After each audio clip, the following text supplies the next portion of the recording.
223 km d'étape et à l'arrivée, c'est un demi-boyau qui sépare Mark Cavendish et André Greipel.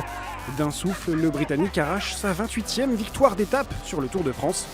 De quoi égaler Bernard Hinault. À 31 ans, le Cave n'est qu'à 6 longueurs du grand record d'Eddy Merckx.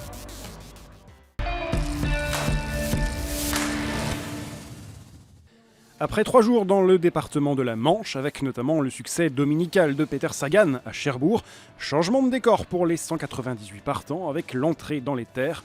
223 km au départ de Granville, direction plein sud avec Angers en point de mire. Étape des plus plates, un classique des débuts de tour et la promesse d'un final très rapide. Pas franchement un profil porteur d'espoir pour une échappée. Cela ne décourage pas Armindo Fonseca, décidé à montrer son maillot Fortunéo. Parti dès le premier kilomètre, le Français s'attaque à un raid en solitaire pour traverser son département d'Ille-et-Vilaine. Le Rennais va compter jusqu'à 7 minutes d'avance. Le peloton est de son côté sur un train de sénateur moyenne de 33 km/h sur la première partie de course. Grande décontraction en tête de peloton, c'est au vétéran de la course qu'il revient de réveiller tout le monde. Thomas Voeckler, qui dispute cette année son 14e Tour de France, part en poursuite à 90 km de l'arrivée. Il parvient rapidement à rejoindre Fonseca. 1 minute d'avance pour le duo français au moment de passer le seul sprint intermédiaire du jour, placé à 50 km d'Angers. Le peloton se réveille enfin sous l'impulsion des Lotto Soudal et dans les longues lignes droites du Maine-et-Loire. Fonseca et Voeckler sont en point de mire.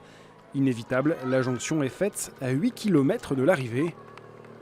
Comme attendu, c'est un sprint massif qui se prépare 12 ans après le dernier passage du Tour à Angers. André Greipel tient la corde, mais Mark Cavendish revient de nulle part pour s'imposer à la photo finish.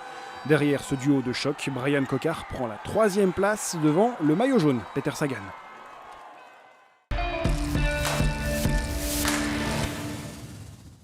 Je suis tellement heureux d'avoir décroché cette victoire, les gars sont phénoménaux. Bernard Reisel a roulé 20 km dans des conditions de vent.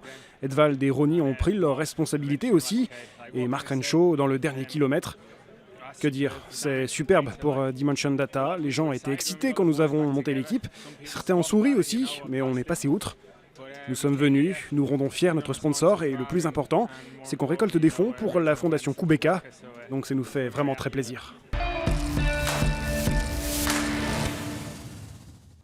Deuxième succès d'étape pour Mark Cavendish sur ce tour, lui qui avait déjà levé les bras à Utah Beach lors de l'épreuve inaugurale samedi dernier. Nouvelle étape frustrante pour Brian Cocard qui échoue au 3e rang. 2 Français dans le top 10 puisque Christophe Laporte prend la 8e place dans la roue de Marcel Kittel. 4e du jour, Peter Sagan reste en jaune avec toujours 8 secondes de mieux que Julian Alaphilippe.